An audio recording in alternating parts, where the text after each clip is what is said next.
Vamos a abrir la escritura para continuar con las parábolas del Señor. Estamos en la parábola de la levadura, capítulo 13 de San Mateo, verso 33.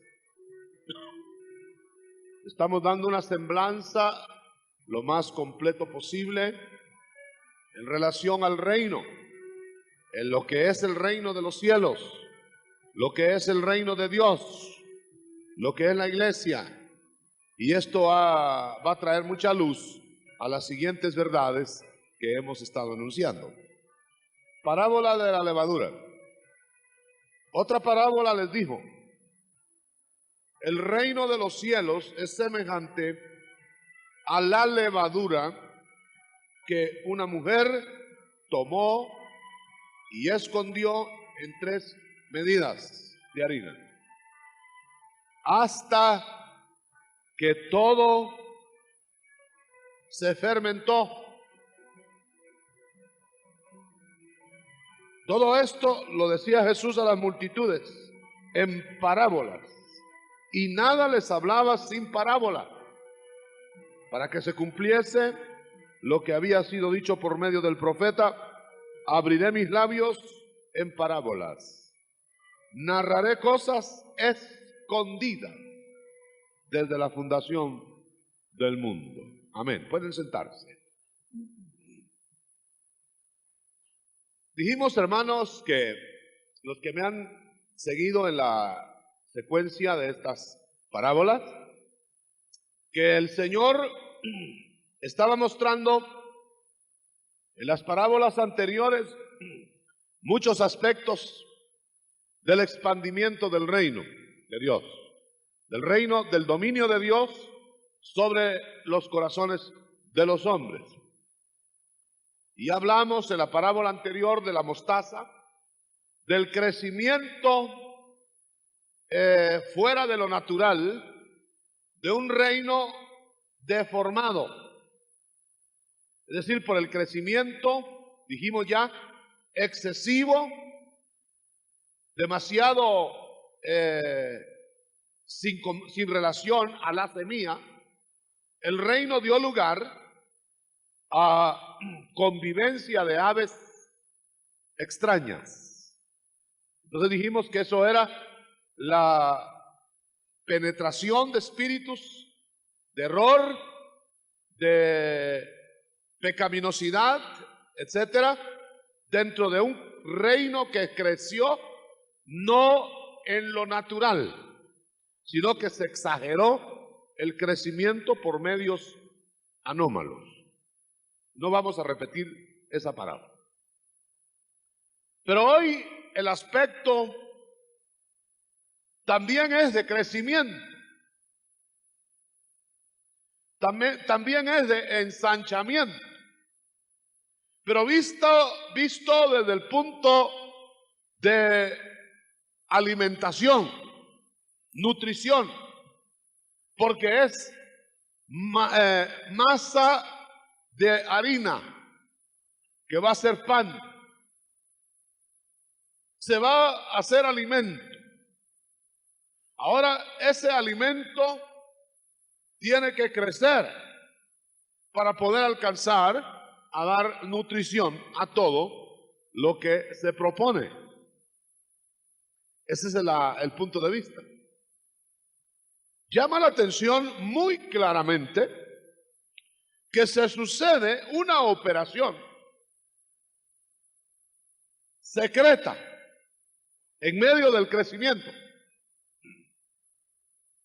Porque dice que una mujer, en aquella masa, en aquella cantidad de harina, aquí lo dice, una mujer tomó y escondió 3 medidas de harina. Voy a leerlo. Dice: el reino de los cielos es semejante a la levadura que una mujer escondió en la harina. Es decir, por fuera es harina. A la vista general es nutrición, es alimento que se va a procesar. Cuando el panadero pone el material al horno, claro, ya es pan que se va a comer, pero todavía no se puede comer. Tiene todos los elementos. Tiene todo lo que va a tener el pan cuando usted y yo lo podemos comer.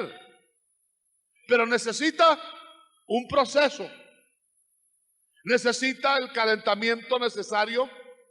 Necesita el crecimiento, el tamaño, etcétera. Todo lo que tiene de ingredientes. Pero aquí la levadura que iba a hacer crecer el pan es sinónimo de algo corrupto, nocivo, algo que va a dar un crecimiento, pero que es dañoso, dañino. Claro, en el pan no es dañina la levadura, pero como estamos hablando de ejemplos de lo que es en la vida real, la levadura desde el principio se toma como sinónimo de corrupción, pecado, etcétera. Se recuerda que en Levíticos, en Éxodo, se le ordena al pueblo de Israel no tener levadura en casa, quitar la levadura de los hogares para la marcha hacia Canaán, porque es sinónimo de que el hombre debe eliminar, debe quitar, debe buscar para quitar todo lo que contamina, todo lo que es dañino, pecaminoso. Entonces ahora la parábola que el Señor aprovecha a poner es cómo vas a crecer como pan, como alimento. ¿Y qué va a hacer la levadura? Y llama la atención, eran 3 medidas de levadura, 3 tazas. Veámoslo. La mujer tomó y escondió 3 medidas. En 3 medidas de harina, hasta que todo se fermentó. Eran 3 secciones de harina. Y en las 3 secciones de harina, la mujer metió levadura. Si nosotros examinamos el curso de los acontecimientos del reino, aún de la iglesia, nosotros nos vamos a dar cuenta que hay 3 maneras como la iglesia y como el reino fue contaminado. Primera, la contaminación, diríamos, doctrinal. La levadura de la doctrina desviada. La levadura que va a incidir en la enseñanza. Fíjese que es un pan que nutre, pero es simbólico, es decir, es lo que va a desarrollar la vida espiritual del individuo que está en el reino de los cielos. Es decir, el reino de los cielos se va a hacer realidad a través de la enseñanza, pero de la enseñanza correcta. Me parece que en la escuela dominical se oía de que no es convicción, sino conversión lo que se necesita, ¿verdad? Porque no es un arreglo externo, sino que es algo que va a formar parte constante de nuestra vida. Entonces la doctrina, que es la primera fase de la contaminación en el crecimiento del reino, la doctrina es fundamental para tu desarrollo, porque no te puedes apoderar de nada que no entiendes. Es necesario entenderlo. Entonces es la doctrina la que va a hacer entender las cosas. En el huerto del Edén, Dios había creado al hombre en condiciones para desarrollarse normal y exitosamente, pero lo dejó a expensas del probatorio en la alternativa de quién era el que iba a tener el control de la enseñanza. O sea que la pregunta más importante después de que Dios te da la oportunidad de ser su hijo, de venir a Él, es ¿quién te enseña? Fíjense qué interesante. Cuando Adán y Eva estaban en el huerto, antes que ellos cedieran a la voz del enemigo, ¿quién les enseñaba? Dios. ¿Qué les enseñaba? Lo correcto. ¿Qué era lo que ellos entendían, lo que Dios quería? ¿Qué era lo que la meta de toda esa enseñanza? El éxito de ellos, la vida feliz de ellos. Pero luego vino la otra voz. La medida de fermento en la harina. Y promovió una corrupción, una negación inclusive, de la enseñanza original. Ya llegó la alternativa. ¿A quién obedezco? ¿A quién voy a oír? ¿La enseñanza primera o las enseñanzas posteriores? Desgraciadamente Eva oyó a Satanás, al enemigo. Y entonces la pregunta de Dios en el huerto del Edén, cuando estaban asustados los dos de la pareja mencionada, ante la evidencia de su pecado, escondidos detrás de los árboles. Mire qué condición más lamentable. La pregunta de Dios es: oye, Adán, ¿y quién te enseñó que estabas desnudo?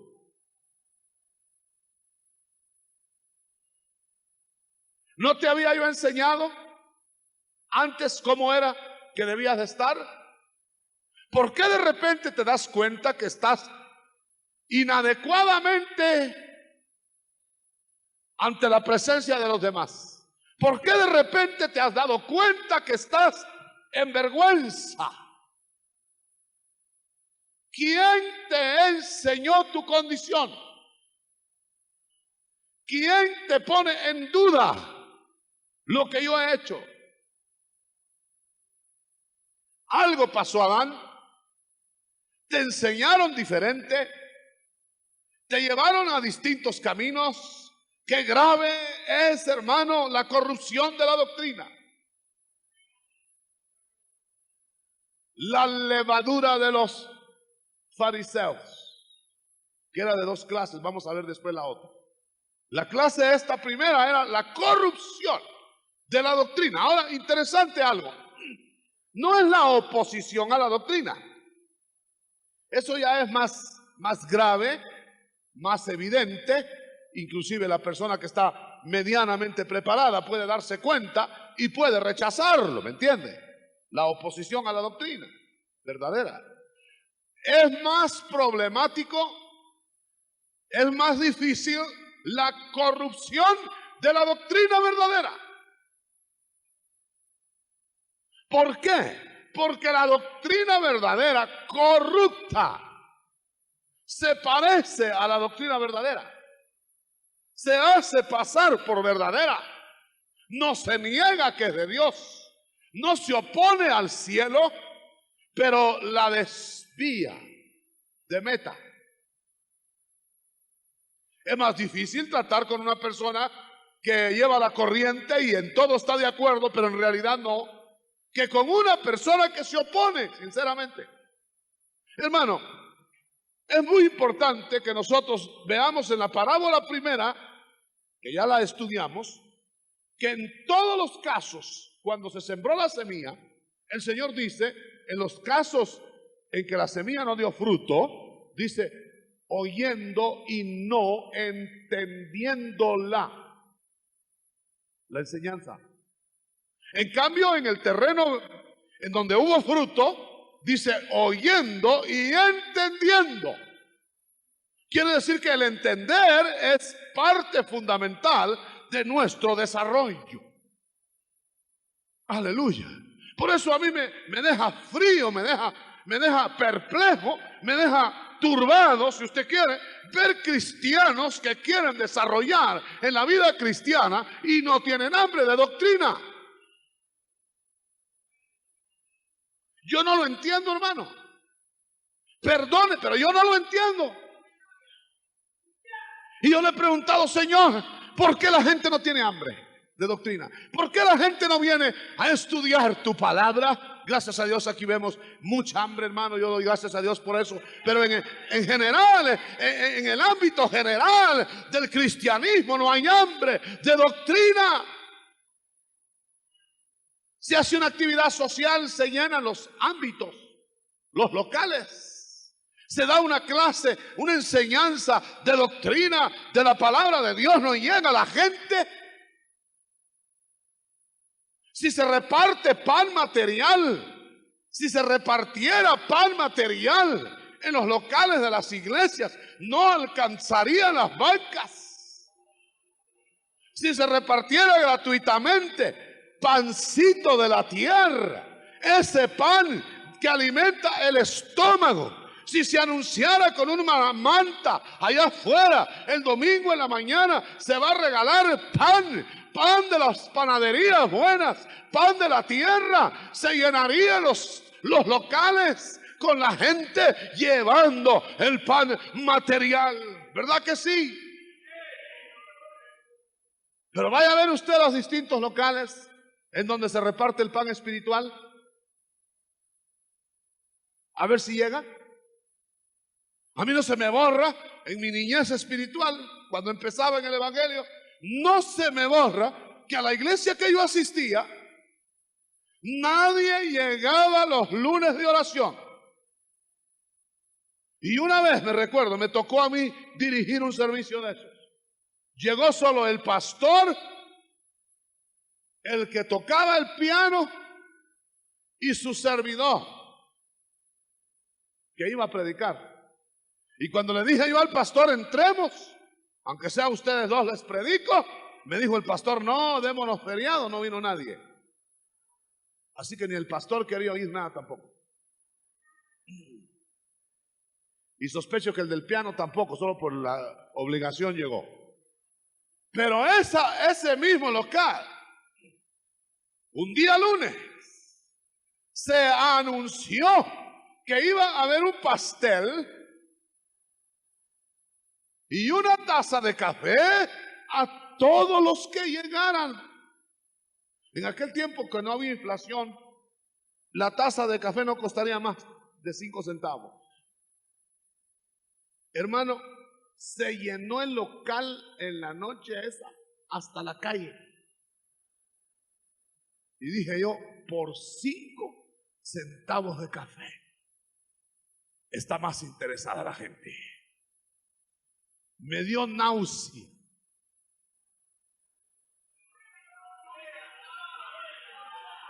Porque la escritura dice, si buscaras a Dios, pero óigalo, y todo el mundo dice que lo busca, sobre todo cuando tiene necesidades. Si buscares a Dios, si me buscares a mí, más que al oro y la plata, me hallaríais.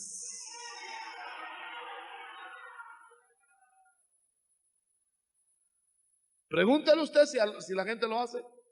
No le estoy hablando del mundo, eso ni saben de qué se trata. De los cristianos.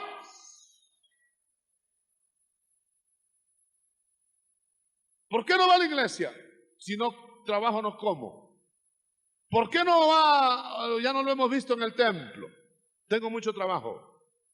¿Por qué no toma parte en las actividades? Mis negocios. ¿Por qué nota que buscan más lo otro?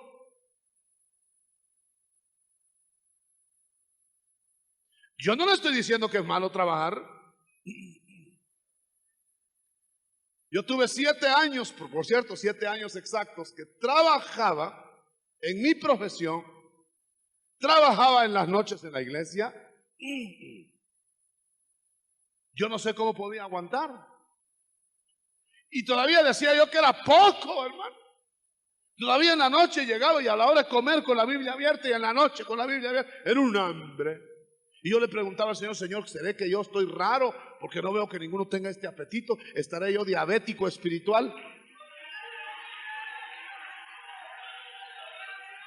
¿Qué será que los que yo veo no lo tienen? Le preguntaba yo al Señor, porque yo estaba asustado. Decía, Señor, está exagerado esto.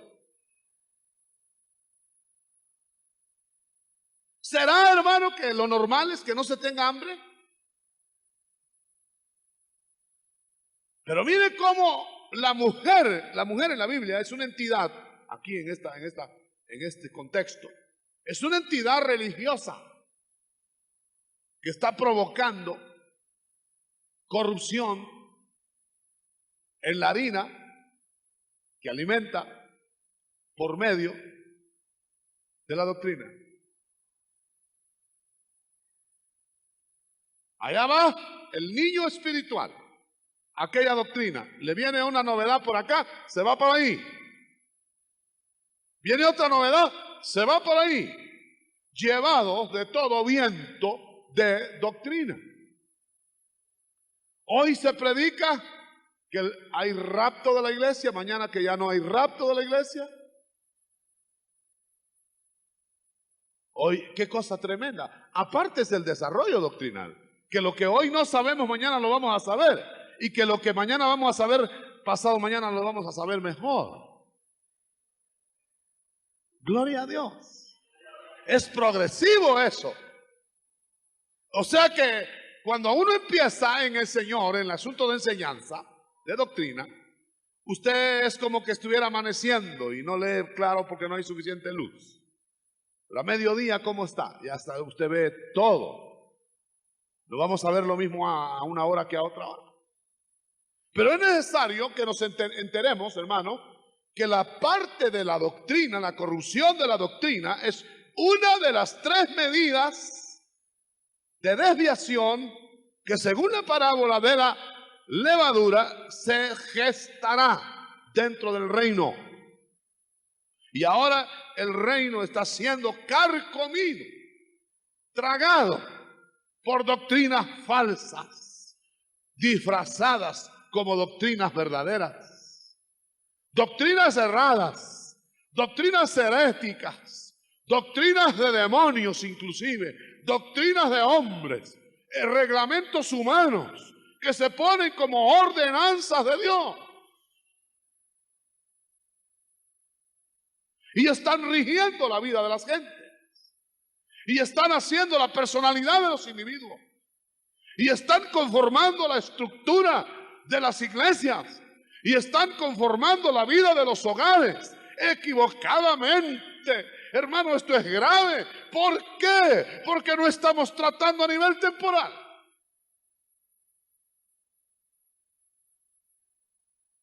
Usted va a grabar, a cristalizar la calidad de su destino según lo que haga aquí.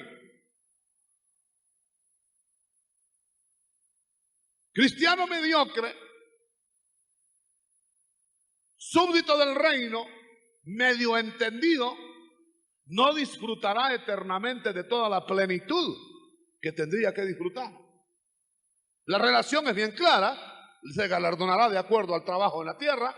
No estamos hablando de salvación, sino de calidad, de posición eterna. Una será la gloria del sol, otra será la gloria de la luna, otra será la gloria de las estrellas. Y entre estrella y estrella habrá diferencia de luz.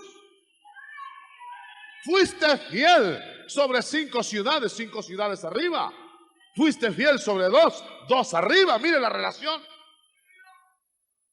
Y sin embargo nosotros no nos percatamos que la doctrina es básica.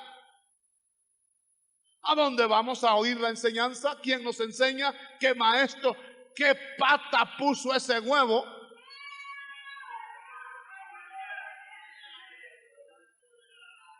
No sabemos, nos vamos a meter debajo de empolladuras de saber qué clase, y no sabemos si de los huevos esos que están ahí empollándose van a salir escorpiones, basiliscos. ¿Quién te enseña?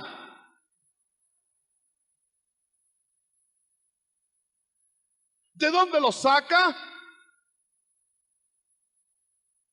¿Es voz de Dios? ¿Es doctrina original? ¿Está en la Escritura?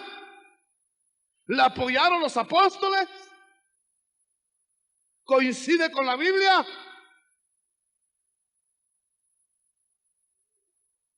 Estás entregando tu destino en las manos de la gente.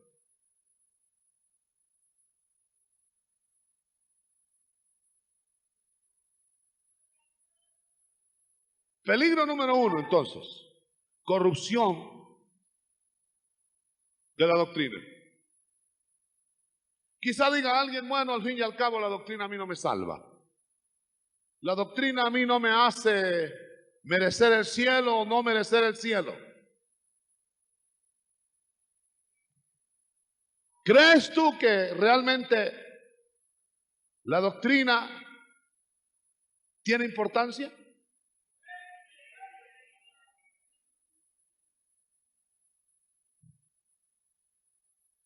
Hacia el cielo o en el cielo o al cielo vamos a llegar en distintos niveles de desarrollo doctrinal.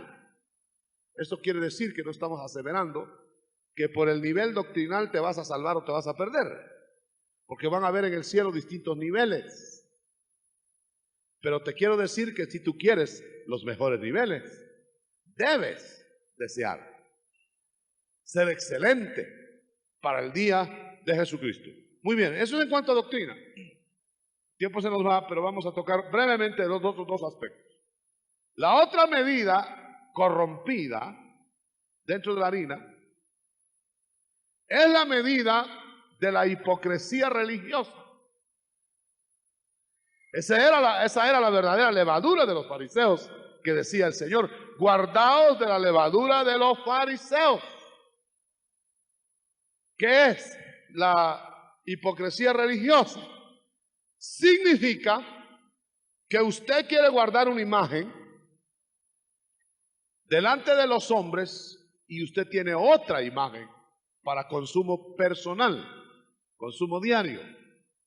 Quiere decir que usted en la iglesia, en las reuniones de su comunidad, es un santo caminando.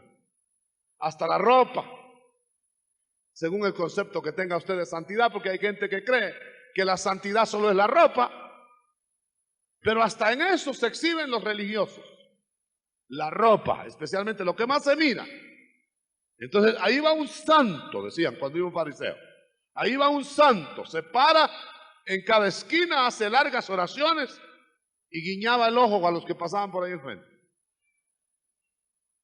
Como cierto personaje aquí en Guatemala que una vez fue a cargar en su religión imágenes y a los amigos les guiñaba el ojo, como quien dice: aquí estoy solo por... Mire qué hipocresía. O gente que hace, hermano, su religión de meros ritos exteriores. Es aquella gente que va a la iglesia, perdone que tenga que decir algunos detalles que pueda hacer que a alguien le molesten. Aquella gente que va a la iglesia solo por exhibir el estreno.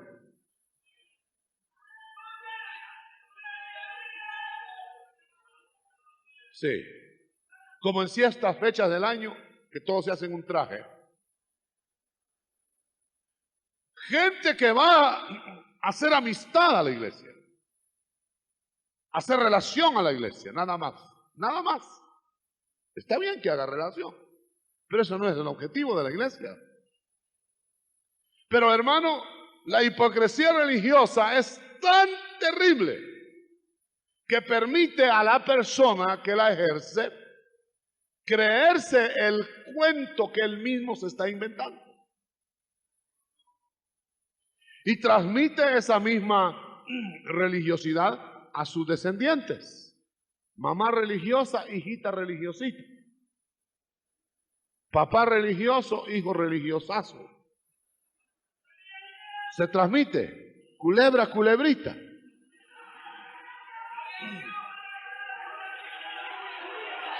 Amén. Amén.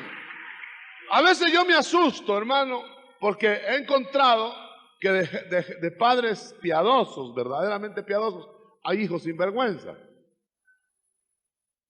Y digo yo, entonces mejor no ser piadoso para tener hijos buenos.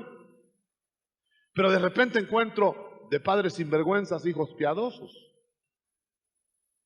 Entonces digo, entonces no son los padres, ni son los hijos. ¿Qué?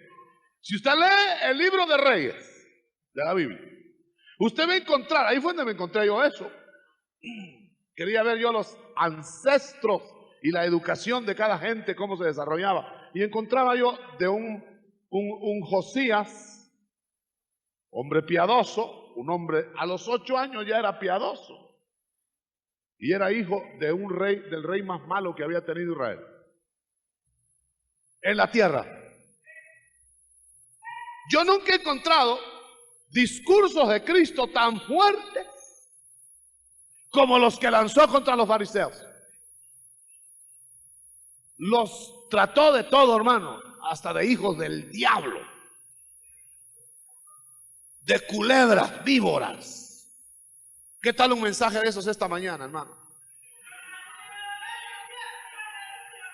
¿Qué tal que tuviéramos un discernimiento y encontráramos y que le dijera, culebra, váyase aquí, culebra, serpientota? Ya no vuelve el tal, ¿verdad? El Señor así habló a los fariseos religiosos. Y sabe una cosa, que los pecadores empedernidos, abiertos, romanos y judíos y con los que fuera, no querían crucificar a Cristo. Y fueron los religiosos judíos los que los comprometieron. O sea, que es más peligroso el religioso que esconde el cuchillo, la espada, que el que blande la espada abiertamente. Si alguien llega con una espada y te dice, te voy a matar, mira la espada, te voy a matar, o sale huyendo, usted busca un palo, mire cualquier cosa, y ya no lo mata. Pero si llega alguien, ¿qué tal mi amigo? ¿Cómo está? Dame un abrazo, mi amiguito. Usted se lo da, el abrazo, el último abrazo.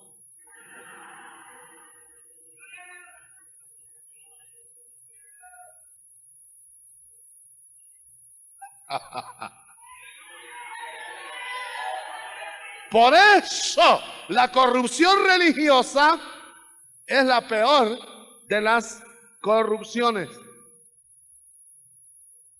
¿Por qué? Porque el religioso se aguanta mientras lo miran y después dispara con más fuerza. El otro está disparando todos los días, hasta la fuerza perdió ya. Tremendo, hermano. Esta parábola nos lleva a un tercer renglón. La tercera medida de harina leudada. Los intereses temporales dentro del reino de los cielos. Poder. Eran los herodianos que llevaron la religión para conseguir un puesto clave en los gobiernos temporales de la tierra.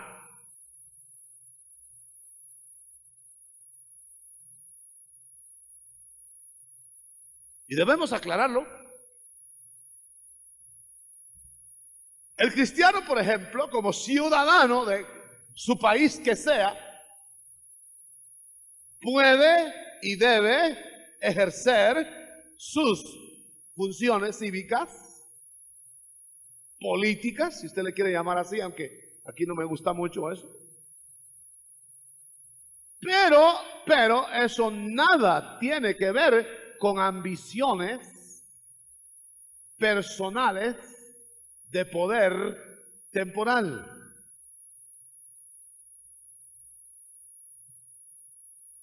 ¿Qué era lo que querían los herodianos?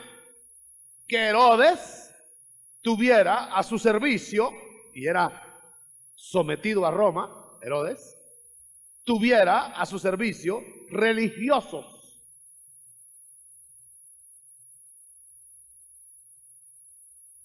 Tres medidas. Y se van a ejercer en el final de los tiempos de una manera tan acoplada, tan concertada, tan armónica, que aún, porque es la operación de error diabólica, aún los mismos escogidos podrían momentáneamente ser engañados. ¿Cómo se va a concertar esto? Se va a concertar, según Apocalipsis, con los tres espíritus del falso profeta, como de rana. Léalo en Apocalipsis.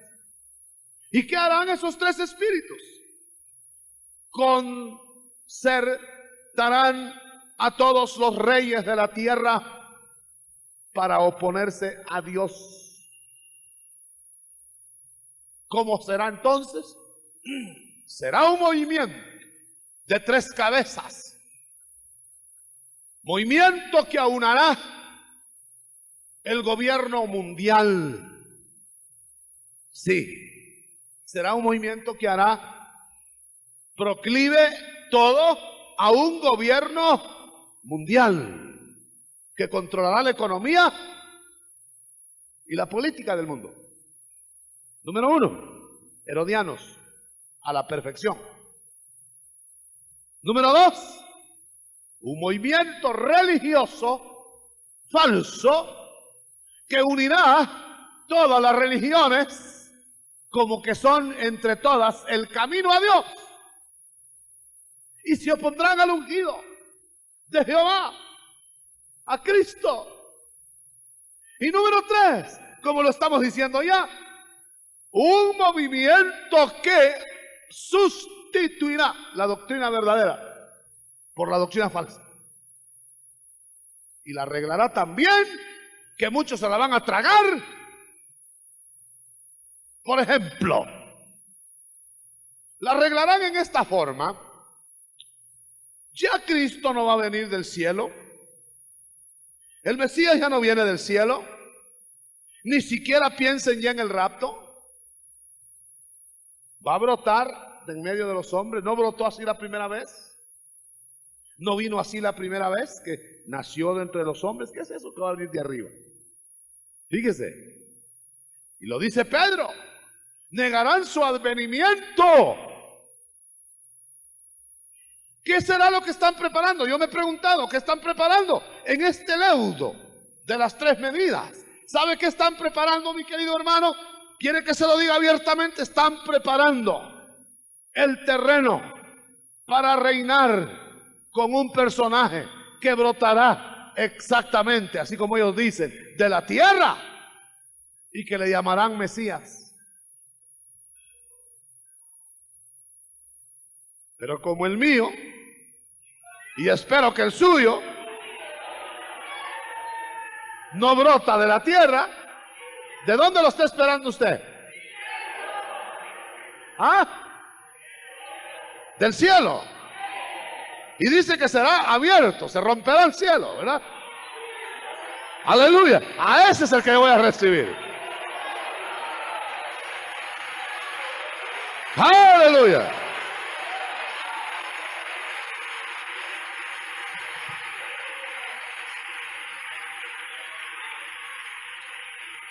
A ver, ¿quiénes quieren cometer el error que cometió Saulo?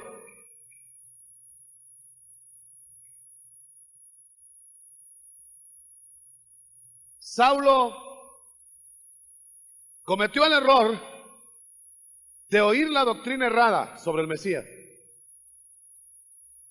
Se educó a los pies del mejor maestro errado.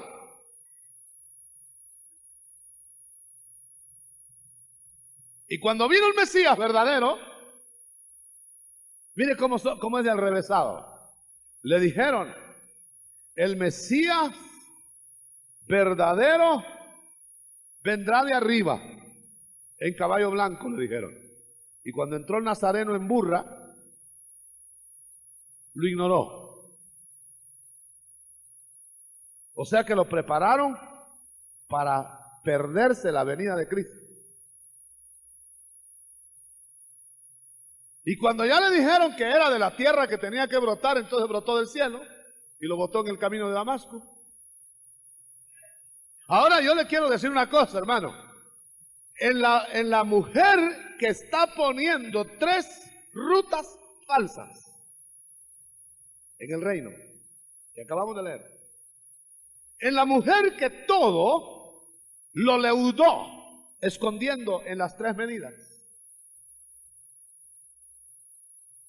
Está representado el movimiento más tremendo que jamás el hombre ha conocido. No se haga el valiente nadie, que si no es por iluminación de Dios, si no es por guianza de Dios y de su Espíritu, todos seríamos engañados.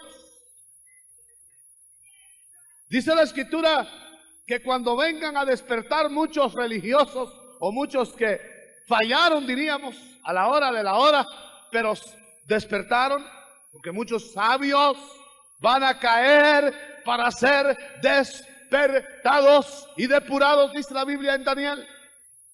Cuando esos sabios despierten, hermano, se van a encontrar con que ahí está la bestia y el falso profeta con su plan. Y dice la Escritura que les requerirán, venga, súmese con nosotros.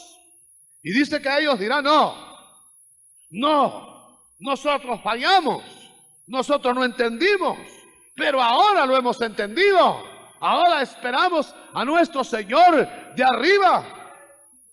Y dice que los eliminarán.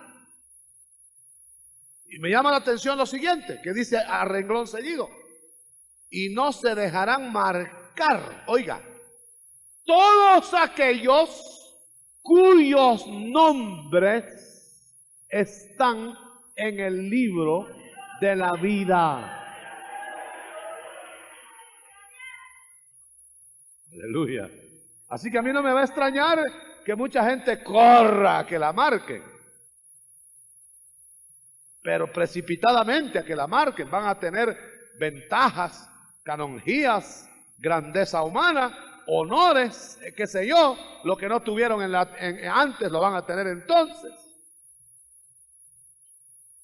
Pero este día, a esta hora, a través de la parábola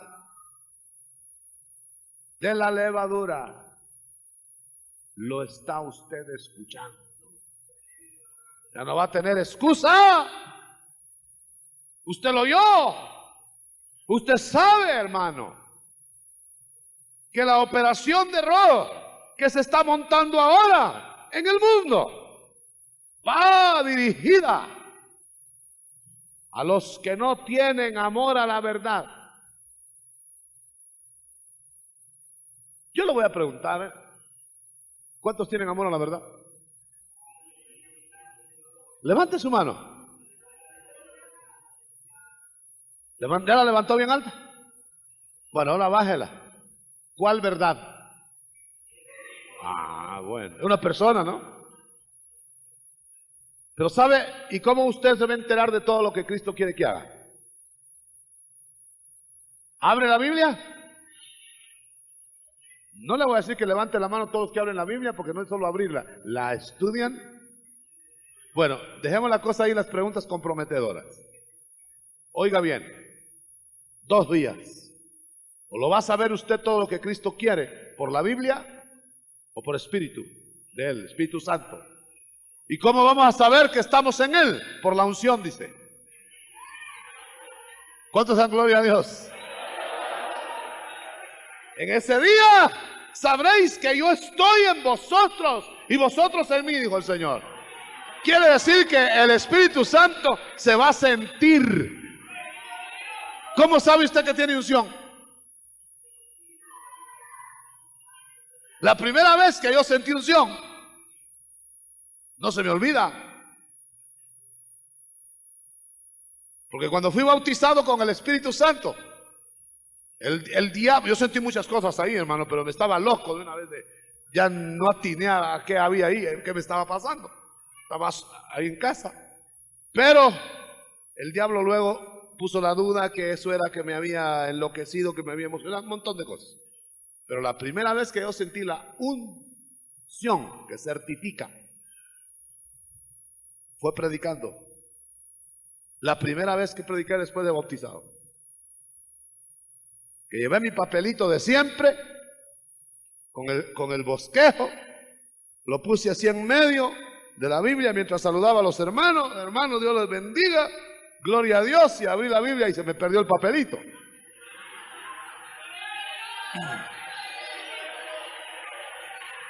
Y yo estaba acostumbrado a papelito y numerito. Y entonces me quedé mirando a toda la gente y dije yo mentalmente, Señor, ahora, para mí mismo dije yo, ahora te quiero ver escopeta. Señor, le dije, si tú no disparas, aquí se acabó la pólvora, Señor. Si tú no me das lo que dices que das el bautismo, aquí terminó mi ministerio sin haber empezado. Y fue diciendo eso y abriendo la palabra y sentí.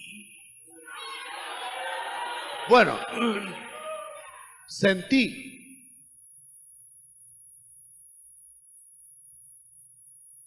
Hay gente que se burla y dice, andan muchos cristianos ahora detrás de sentires y de sentir. Ah, yo sí, hermano.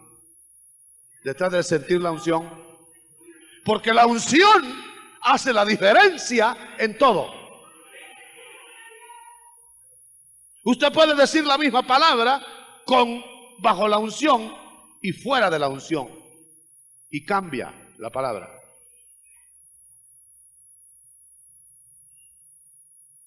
Toda la diferencia en unción. Por eso es peligrosa esta operación que está sucediendo. Porque quiere hacer perder la realidad al creyente.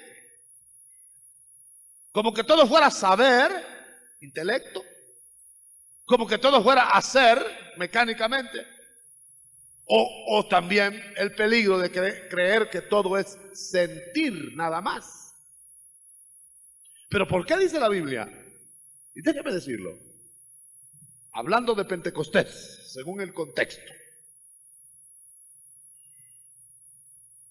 Yo me voy, pero luego vendré a vosotros. Hablaba de Pentecostés.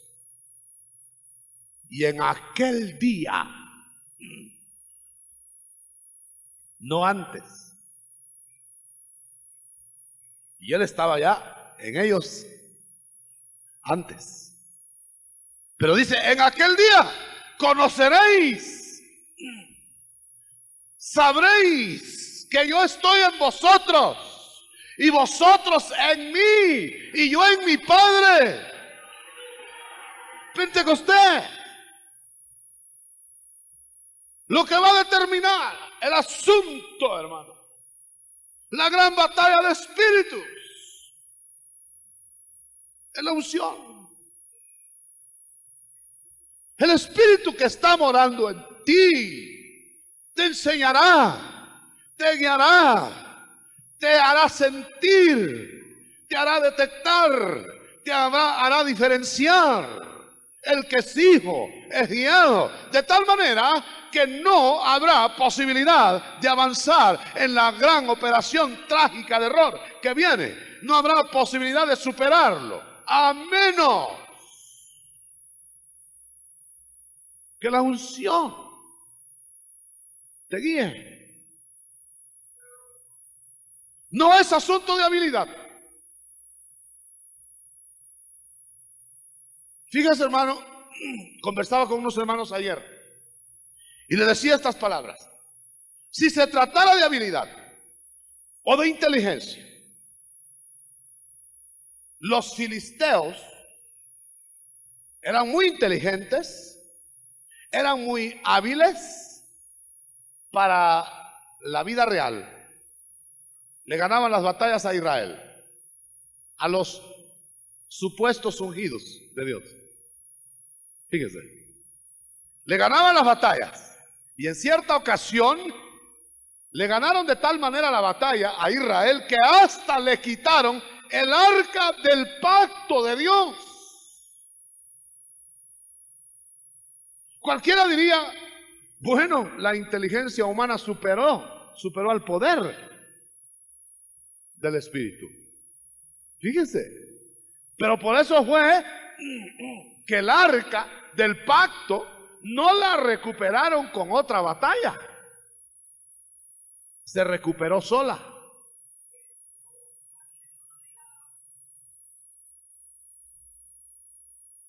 Al contrario, cuando querían poner el arca del pacto en sus templos, los filisteos, sus ídolos caían descabezados y sin manos. Eso quiere decir, hermano, que la diferencia es el espíritu. Y que Dios no pierde batallas. Los soldaditos desobedientes del Señor son los que las perdemos. Yo quisiera en esta mañana decir muchas cosas, pero el tiempo se me fue ya. Y solo quiero redondear. Hermano, ¿estás preparándote para huir de la corrupción doctrinal? ¿Estás preparándote espiritualmente para huir de la hipocresía religiosa? ¿Estás preparándote, hermano, para huir de las ambiciones temporales con menoscabo de los anhelos espirituales? ¿Estás preparado para ser invulnerable a esas tres facetas de la operación final que te acechan? Déjame decirte, yo sé que se me fueron los minutos, pero oye, ¿cuánto tiempo inviertes en estudiar la doctrina del Señor? ¿Cuánto tiempo inviertes en sentir al Señor y dejar de ser ritual? ¿Cuánto tiempo inviertes en reconocer las prioridades espirituales en contra de las materiales? Si no resuelves esas tres cosas, mientes, no te estás preparando para esa operación. Vas a ser vulnerable en fallarle a Dios en los valores temporales. Vas a querer lo temporal, te vas a engolosinar con lo temporal. No importa que estés en la iglesia, pero no vas a sentir la presencia del Señor.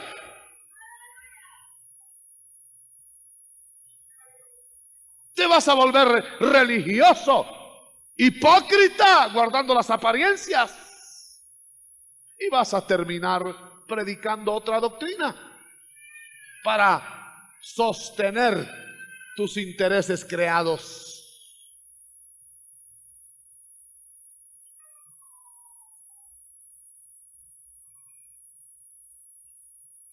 Debo concluir.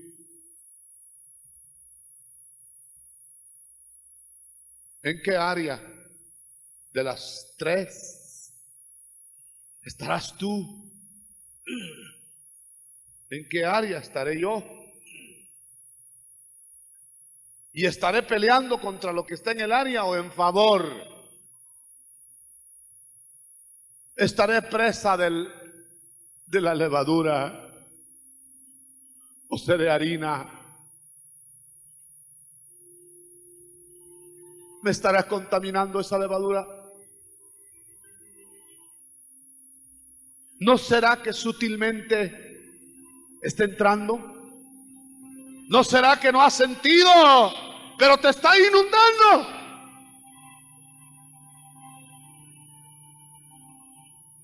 Es tiempo. Haz un alto.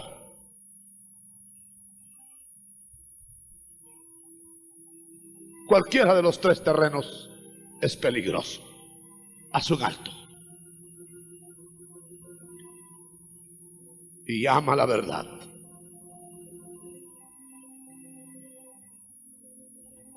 Y dile, Señor, yo amo la verdad. Y el Señor te alejará el error. Pero si no amas la verdad, óyelo. No me estoy equivocando en lo que te voy a decir. Dios te acercará el error. Porque es con el permiso de Dios que este error se está fabricando. Hay gente confundida religiosamente, pero es culpa personal porque no ha amado la verdad. Si amara la verdad, el Señor le daría la realidad, porque jamás nadie que en Él confía ha sido confundido. Yo voy a pedirle que levante usted su diestra juntamente conmigo. Y el Señor, que juzga los corazones, sabrá hasta qué punto ha llegado esta palabra a su corazón. Y yo voy a pedir que haga el efecto para el cual ha sido enviada. Padre, mira la levadura que invade.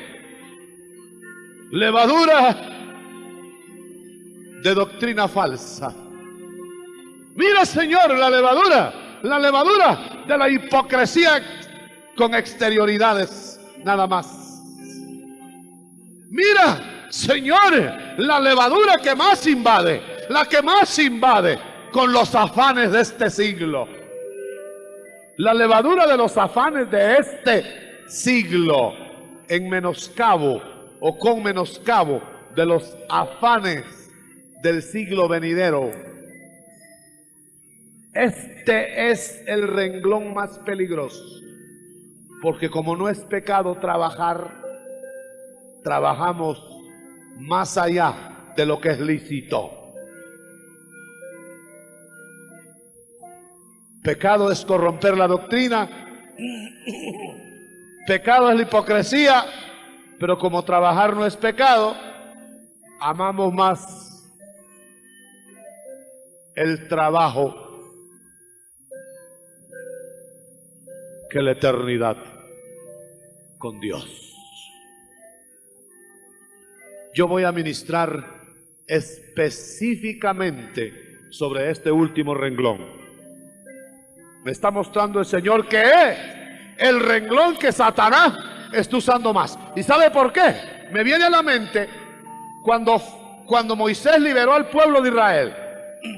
No fue sino este renglón el que usó. Cargó de trabajo a los israelitas más allá de los límites para que no atendieran a Moisés. ¿No estarás haciendo adobe más de la cuenta? ¿No estarás afanado haciendo ladrillo para las pirámides de Faraón?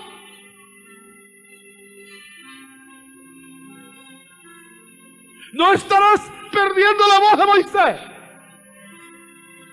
¿No estarás perdiendo la voz del profeta más grande que Moisés? ¿No estarás perdiendo las prioridades, mi hermano?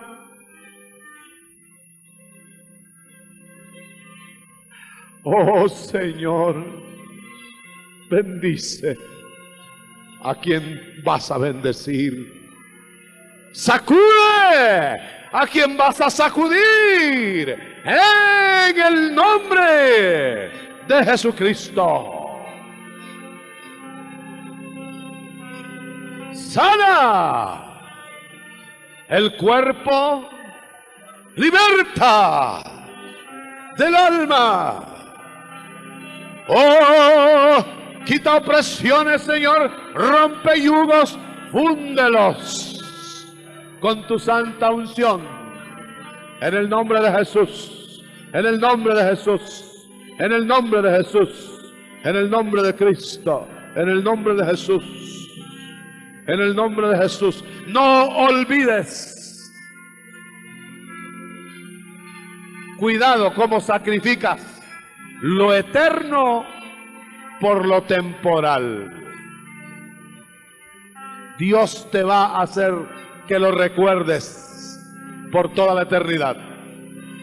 Ahora es el tiempo. Hoy es el tiempo. Aleluya. Aleluya. Aleluya. En el nombre de Jesús.